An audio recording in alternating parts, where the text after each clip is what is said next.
Hello from Malta, or bonjour as you said here, and we are delighted this morning and honored to be with Camille, one of the co-hosts this year for Junior Eurovision. So first of all, good morning. How are you feeling? Good morning. I'm feeling good, very good actually. I mean, we're only 7 days away now from the Junior Eurovision, literally today week. So I'm good, and as days pass by, I'll probably get nervous. You'll get nervous, believe me. Most of our viewers know you from being the host of Eurovision Malta. Except this activity, can you introduce yourself to this international audience? Yes, of course. So my name is Ben. A very ordinary guy. I'm born and fully Maltese.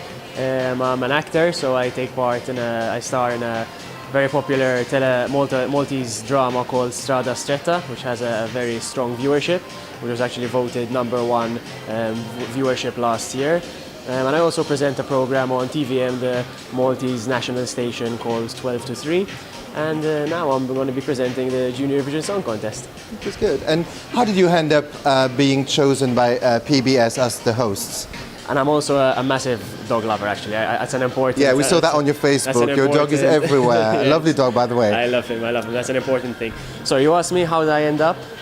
Being chosen by PBS as being the hosts. Well, the recent CEO, Mr. John Bundy, who was taken office only recently, actually called me while I was away on my on my bachelor's party, actually, because I'm also getting married very soon, literally 6 days after the Junior Eurovision Song Contest. Yeah, you postponed your wedding. Is that true? I was told you postponed your wedding. It was actually a rumor, so it wasn't true.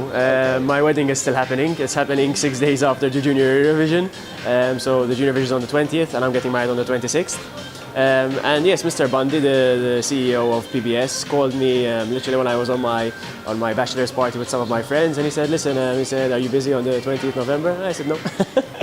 And he said, "Would you like to present the Junior Eurovision Song Contest?" And I said, silently, and I said, "Yes, you know, I'd be honored to." And in fact, it's happening now. So you're going to co-host with Valerie. Yes. Do you know her? Have you worked with her before? So I didn't know. I know obviously who Valerie was because she's been in the scene a lot longer than me and has much more experience than I do, which is fantastic because I'm learning a lot of her. I didn't know her personally, and I've been getting to know her personally over the last few weeks, and she's a lovely girl, a really sweet girl, really easy to work with.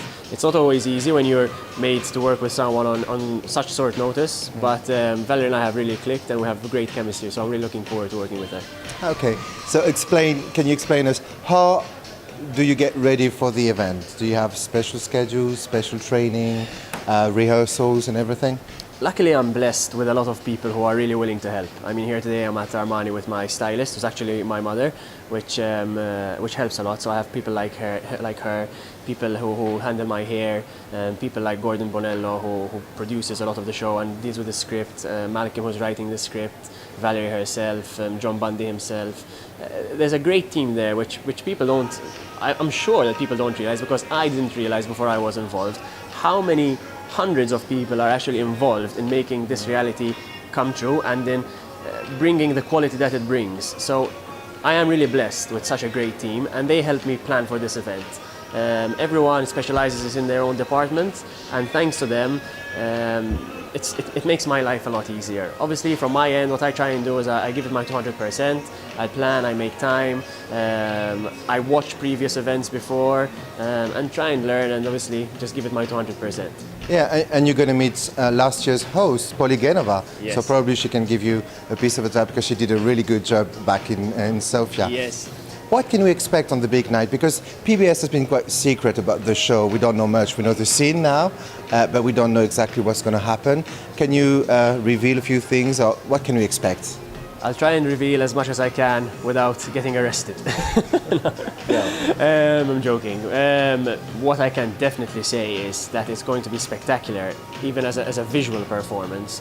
I mean, I've been there almost every day now at the MCC, the place where the show is going to be held.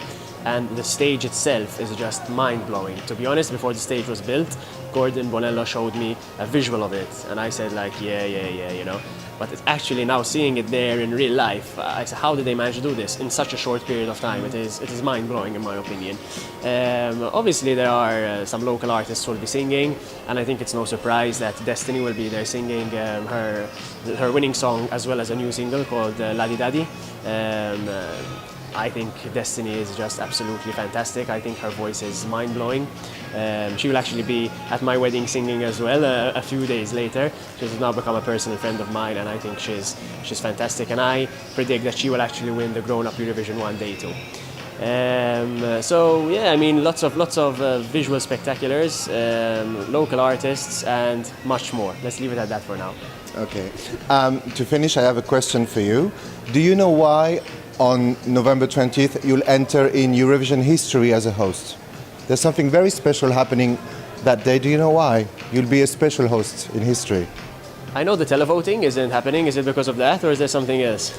It is, you're going to be the first host ever to say good afternoon Europe. Usually it's good evening, you'll be the first one to say this, good afternoon Europe. Okay. So you'll be in history, whatever happens. Fantastic. So it'll be good afternoon for us, and what is it for Australia then?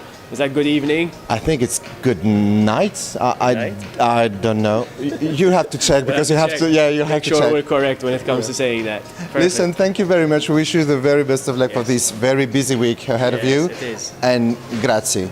Grazie Lile. Thank you. Thanks, guys.